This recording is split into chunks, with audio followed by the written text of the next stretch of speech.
Hello everyone! Samahan niyo ako ngayon mamili dito sa amin sa Dubai. Kaya naman, titingnan natin kung magkano ang magagastos natin sa 300 pesos. At syempre sa pera naman dito ay 20 dirham. Kaya dito ay kumuha na ako ng mais at ng saging. At syempre naman maraming mga gulay at sari-saring mga prutas ang makikita nyo dito. At syempre una namili na ako ng aking mais at syempre ang aking saging. Kunti lang ang binili ko kasi ako lang naman ang kakain. At ilang piraso lang din naman ang kinuha ko. Pero sa ngayon ay namimili pa lang ako kung ano ang mas magandang quality saging ang bibilhin ko. Syempre gusto ko yung manibalang at kumuha na rin pala ako dito ng gulay para sa aking sinigang. Magsisigang lang naman ako.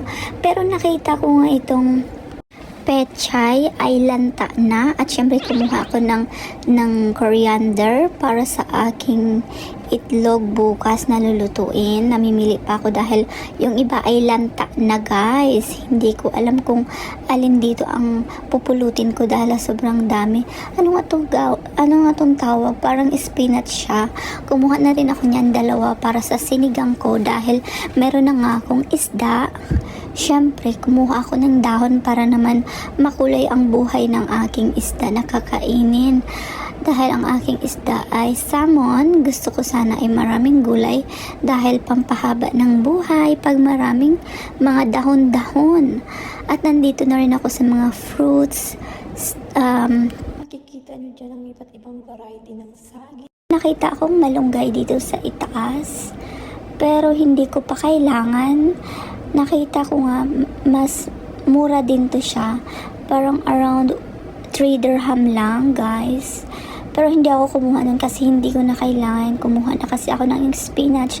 Tingnan nyo naman ang fresh ng mga fruits nila, orange, apple. At syempre si kuya, ako Diyos may marimar, napakabango niya. Dumaan ako sa kanyang likuran. Hindi ko kakayanin.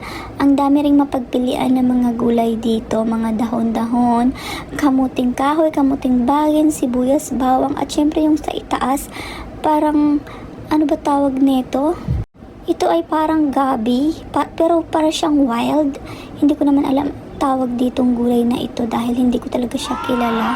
Kaya dinaanan ko na lang at tumuloy na nga ako dahil may kailangan akong bilhin pa. Gusto ko sana ng talong pero marami na akong maihahalo sa aking sinigang. At kumuha na rin pala ako dito ng carrots kasi naubusan na ako ng carrots para panghalo ko sa aking pansit. At syempre nagpatimbang na ako para naman mababayaran ko na yung mga gulay ko. Tinimbang na ni kuya yung mais ko, yung mga dahon-dahon. Ako, Diyos mio, nahulog pa ang gulay ko. Diyos mio, kawawa naman. Si kuya talaga, oh. Ang gulo kasi ni kuya. Syempre naman, kumuha ako ng aking carrots para sa aking pansit dahil naubusan na nga ako. Kaya bumili na rin ako guys. Sayang naman kasi nandito na ako, sobrang init pa sa labas. Sabi ko kay kuya, ibuo-buo muna sa buong plastic kasi ayaw ko na talaga ng marami pang plastic. At syempre dito na nga guys naman sa kabila yung counter. Dito ka magbabayad. At syempre kukuha muna tayo ng pera. Paano tayo magbabayad? Pagkatapos nga nun, sinulong ko na ang buong Dubai dahil sobrang init na. Nagmamadali na akong umuwi. Nagsasalita pa ako dito guys pero nakalimutan ko palang magbo-voice over ako. Kaya naman, pasensyahan nyo na akala nyo baliw ako dyan na nagsasalita. Hindi guys, nagbablog ako mag-isa. At nandito na ako sa elevator. Naghihintay na ang aking isda. Dahil frozen nga yun, nilagay ko muna sa tubig para mag-melt ang kanyang ice. Siyempre mag-mirror muna tayo. Lagi ko talaga tong ginagawa guys. Pag nasa loob ako ng elevator, magbibideo-video din ako dyan. At siyempre nandito na ako sa aming flat. Kaya papasok na tayo. At syempre, nilagay ko na nga sa aming kitchen yung mga napamili ko. Ipapakita ko sa inyo guys kung magkano talaga yung nagastos ko. Actually, hindi talaga to naabot ng 20 dirham kasi itong resibo ko, dinala ko. Sabi ko kay kuya, ibigay mo sa akin yung resibo ko dahil i-check ko kung ano yung mga nabili ko.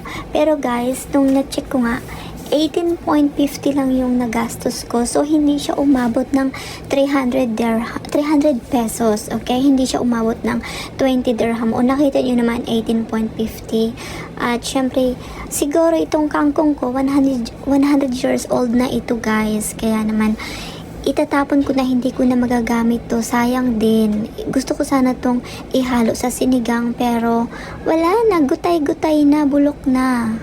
Ito naman ang aking salmon at lulutuin ko nga ngayon. Kinigisa ko na ang aking sibuyas at ang aking luya at ito naman ang aking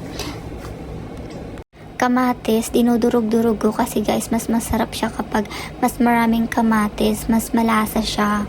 Kaya naman, tinatry kong madurog siya bago ko ilalagay ang aking isda. At sa ngayon, okay na at nilagay ko na nga ang aking isda. Ginigisa ko muna bago ko sasabawan para lumabas talaga yung katas. Ito na nga guys, luto na at kakain na ako. Thank you sa panonood. Paalam! Sa susunod muli.